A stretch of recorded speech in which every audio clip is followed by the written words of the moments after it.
worried about inflation and a possible recession, Indians are excited about the future. India is now the most populous country on the planet and is projected to be its fastest growing large economy as well, at 5.9% this year. Prime Minister Narendra Modi said recently, India's time has arrived. My worry is that I've seen this movie before. I remember going to the World Economic Forum in Davos in 2006 and being bombarded with billboards plastered all over the small Swiss town saying, "Incredible India," proclaiming it to be the world's fastest growing free market democracy.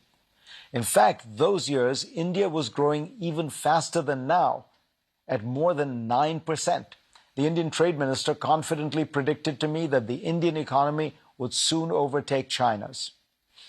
It didn't quite work out that way. After a few years, growth petered out, economic reforms stalled, and many foreign businesses that had entered the country with great enthusiasm were disappointed. Some left altogether. As for beating China, despite its slowdown, the Chinese economy today is about 5 times the size of the Indian economy. And yet I came away from the trip bullish about India. While the enthusiasm in the mid-2000s did not fully translate, the country did continue to make progress. It has been the second fastest growing large economy after China for 20 years.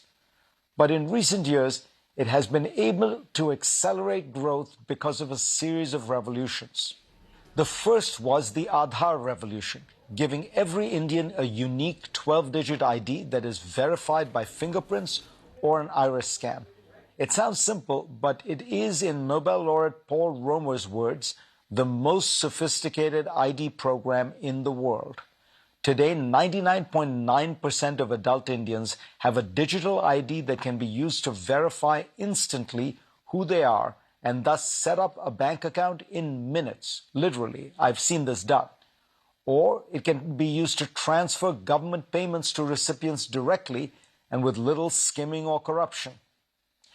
Aadhaar enrollment is open to all and free, but its most distinctive feature is that it is publicly owned and operated.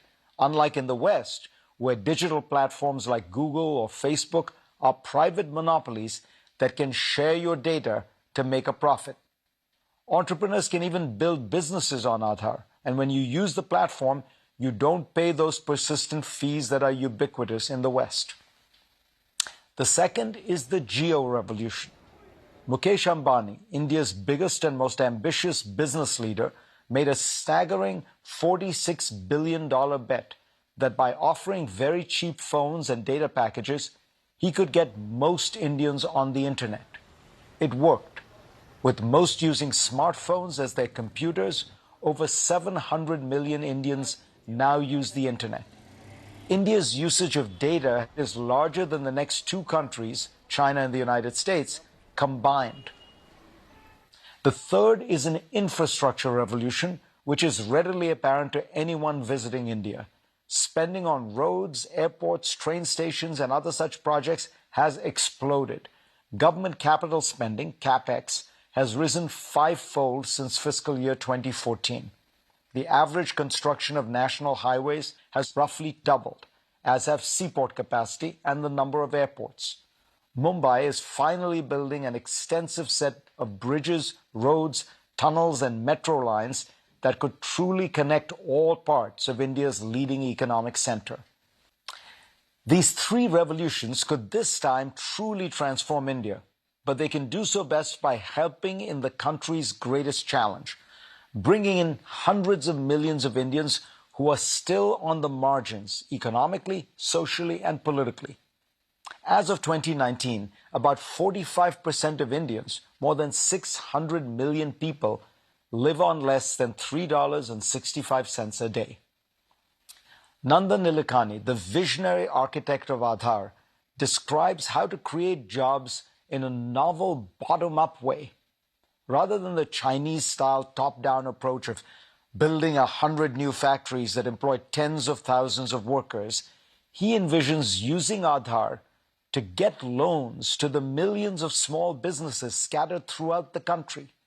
He said to me, if 10 million small businesses get loans that let them each hire 2 more people, That's 20 million new jobs. The even larger challenge of inclusivity is around India's women, who are still pressured in various ways not to work outside the house. Female labor force participation in India is low and stunningly has been falling over the last 2 decades, from around 30% to 23%. Of the G20 countries, not even Saudi Arabia's is lower. Bloomberg Economics estimates that closing the gap between women's and men's participation would increase India's GDP more than 30% over the next 3 decades. A focus on inclusivity would also transform India's religious tensions, bringing into the fold India's Muslims, roughly 200 million people, a seventh of the country, who face persistent persecution.